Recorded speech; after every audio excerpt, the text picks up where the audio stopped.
Sekarang ini kita sedang merayakan hari raya Pentakosta. Pernahkah saudara berpikir, pernahkah saudara bertanya, kenapa hari Pentakosta tidak seterkenal Natal atau Paskah? Pernah saudara pikir? Saya merasa kayaknya setiap hari raya Pentakosta itu tidak pernah ada di hari lain, kecuali di hari Minggu, dan orang melupakannya. Padahal saudara tahu, Pentakosta merupakan tonggak perayaan penting dalam sejarah kekristenan. Tahu saudara kenapa? Karena Pentakosta adalah peringatan hadirnya, datangnya Roh Kudus bagi para pengikut Yesus mula-mula. Sebelum Pentakosta yang pertama memang ada beberapa kumpulan pengikut Yesus, tapi belum bisa disebut gereja. Itu sebabnya dari sudut pandang sejarah dan dari sudut pandang rohani pun, Pentakosta adalah hari di mana gereja dimulai. Jangan lupa gereja itu saudara dan saya. Karena pada hari yang khusus ini, Roh Kudus melahirkan gereja dan menghidupkannya atau memeliharanya. Yuk kita lihat bersama bagaimana Roh Kudus menghidupkanmu dan memeliharamu sebagai gereja.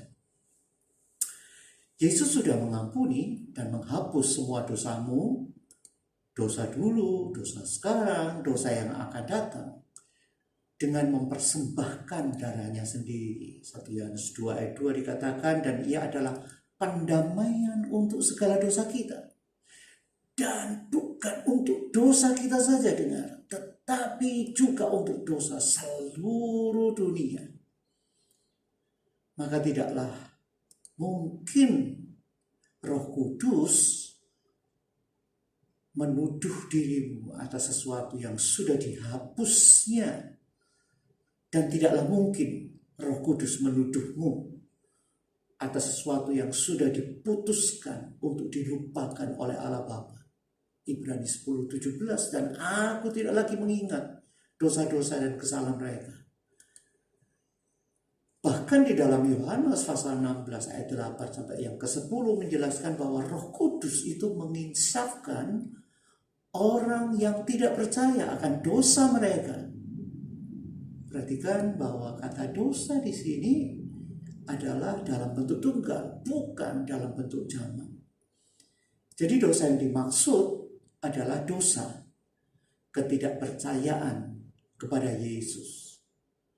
Tapi bagimu dan bagiku sebagai orang percaya, Roh Kudus mengingatkan dan meyakinkanmu akan kebenaranmu.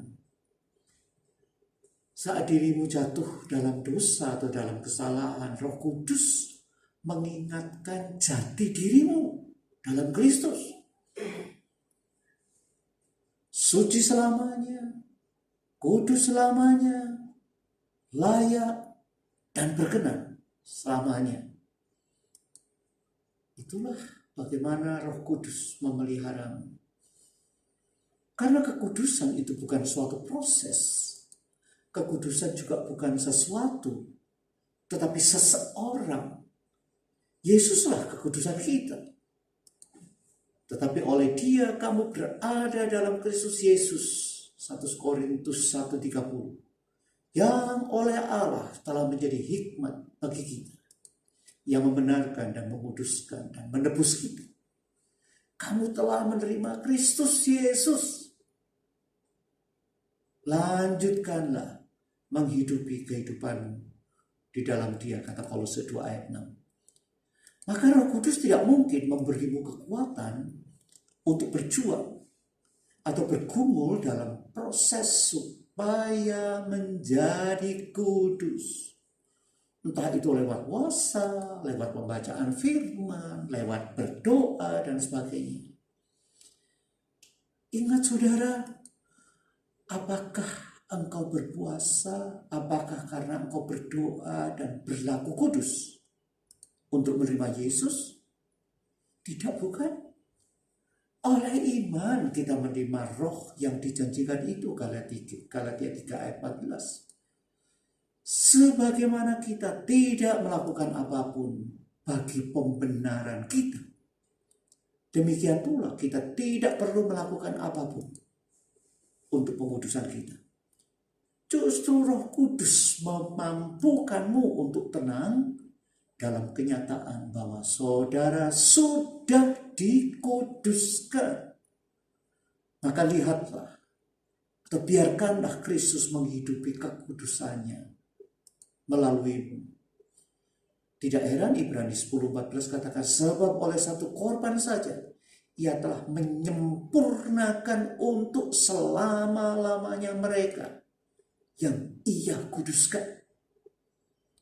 Nah saudara, saat dirimu diselamatkan, saudara dimeteraikan oleh Roh Kudus menjelang hari penyelamatan, kata Efesus 4 ayat 30.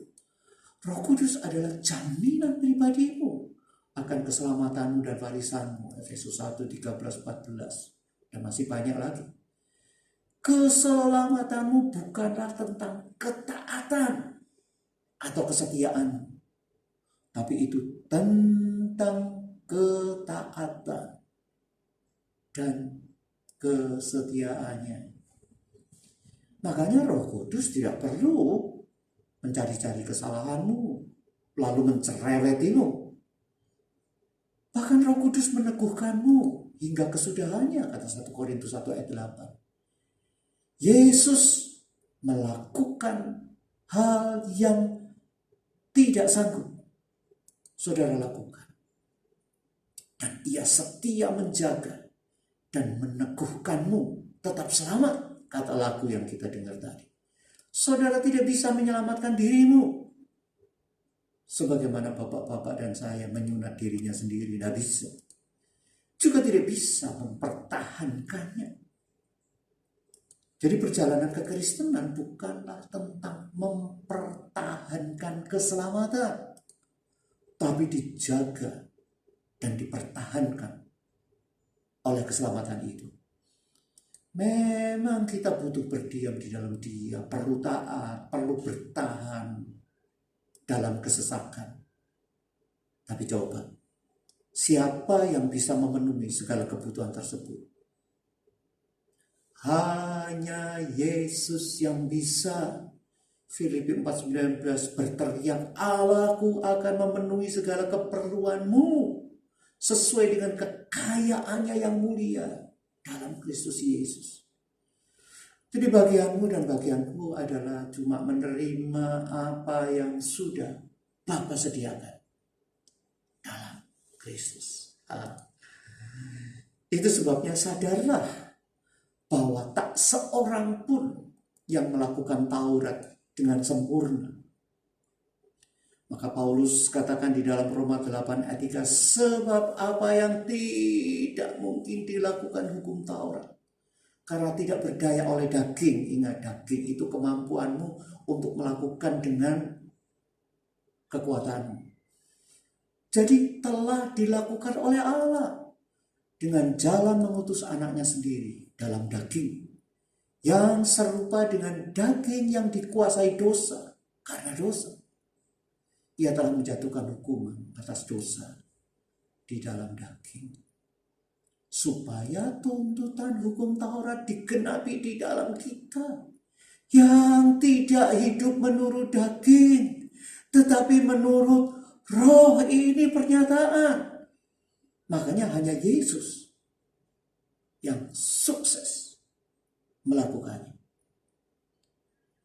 Saat ini Yesus ada di dalam kita dan ingin menyingkapkan kasih-Nya yang adalah penggenapan hukum Taurat, dan ingin menjalani kehidupannya yang sempurna itu melalui kita.